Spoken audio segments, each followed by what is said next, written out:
It's hard to ignore it. If you're remotely connected to the world, you'd have seen that the US has halted 7.5 billion worth of aid. This is a hard thing, and the implications are vast. It prompts me to want to have a conversation about the one thing that a lot of us have from the comfort of our own homes. What happens when aid stops in Africa?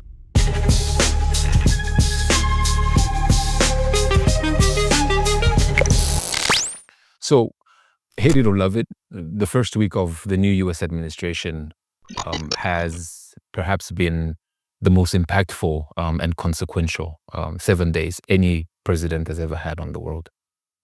The one particular executive order is around the halting of all foreign aid. And it makes me want to talk about, because of the nature of the channel and the platform, it makes me want to talk about the business of aid, its purpose, how it's managed, what supporters say, what critics say, and ultimately what happens when it's frozen or it's taken away. I want to start with the purpose. It's universally agreed that governments and non-governmental organizations provide humanitarian, developmental, or social welfare to recipient countries. There's numerous types of aid, and most of them provide for a vast conversation. I want to focus on three that fall within two buckets, short and long term. The first of which is humanitarian aid, the second is developmental aid, and the third is economic aid. I also want to talk about the impact each of these would have. Let's start with humanitarian aid. In thinking about humanitarian aid, it's short term. It generally assists to provide immediate assistance during crisis, such as natural disasters, epidemics, and conflict. Take a famine in Ethiopia supported by the World Health Organization, or an Ebola outbreak in the west of Africa, disasters, floods, etc., etc. That's humanitarian aid. It's meant to be short term. The second is developmental aid. This is long term. This is generally done to support economic growth, infrastructure, and institutional development in low-income countries.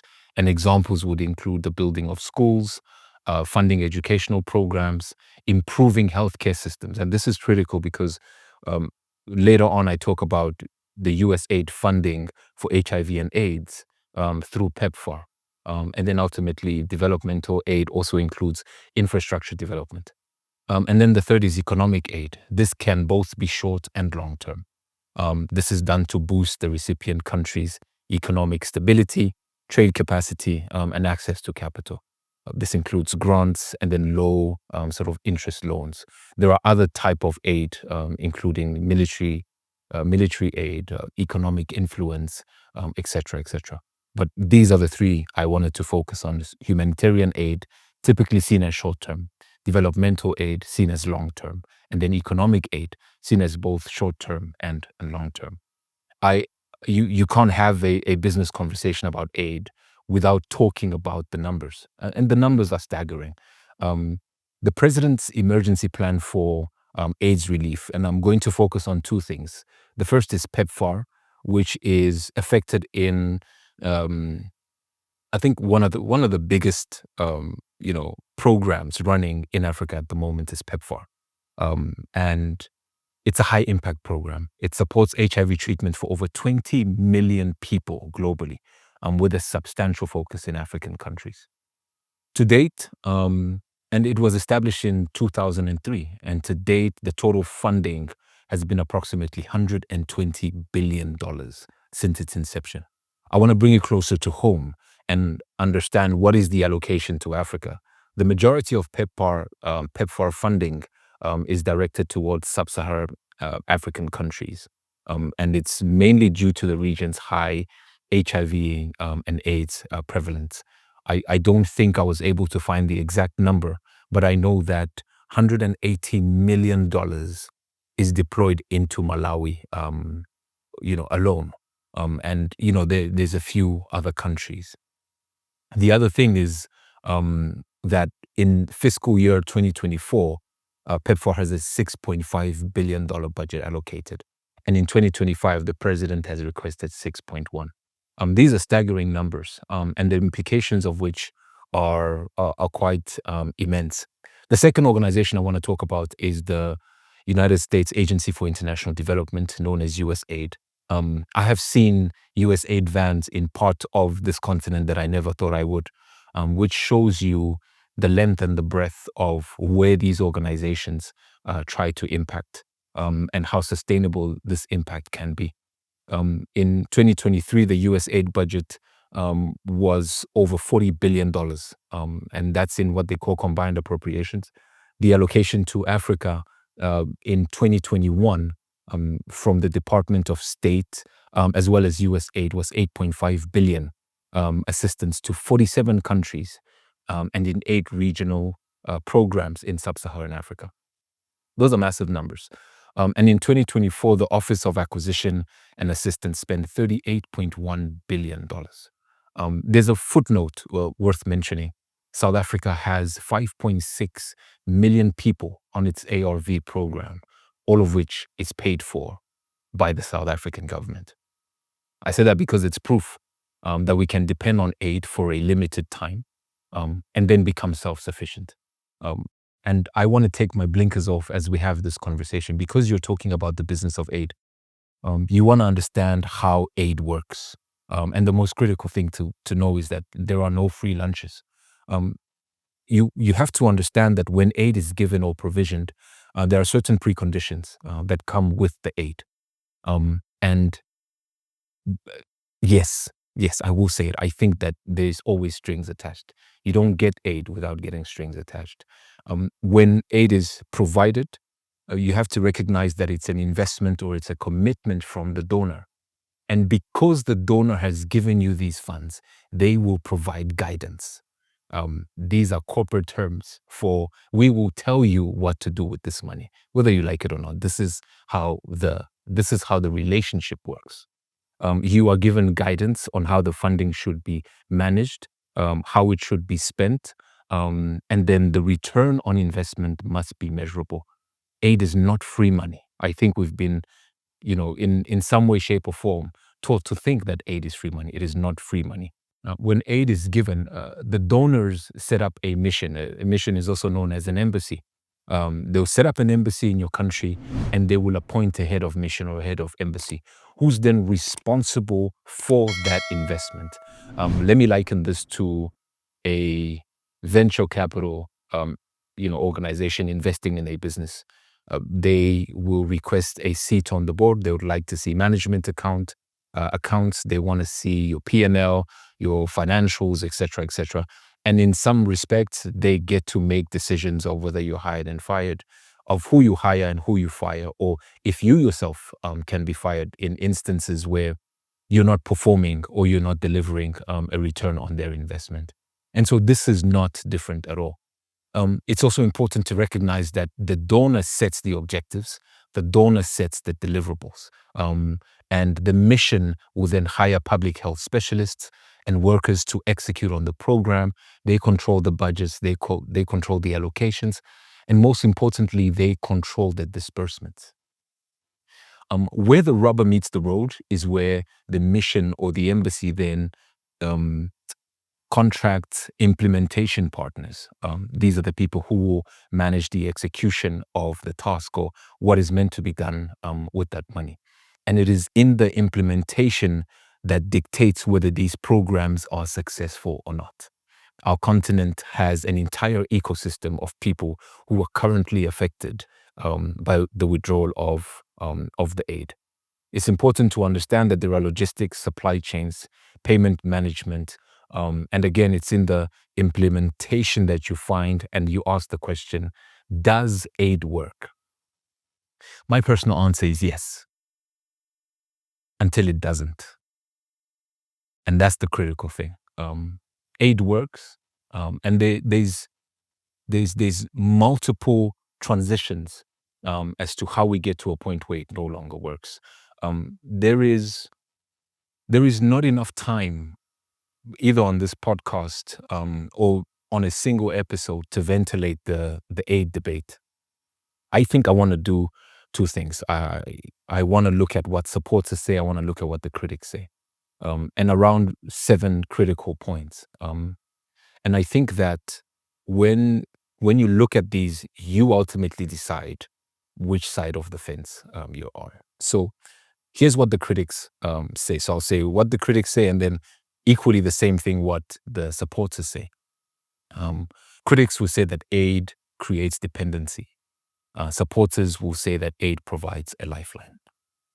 Number two, critics will say that aid is mismanaged and lost to corruption.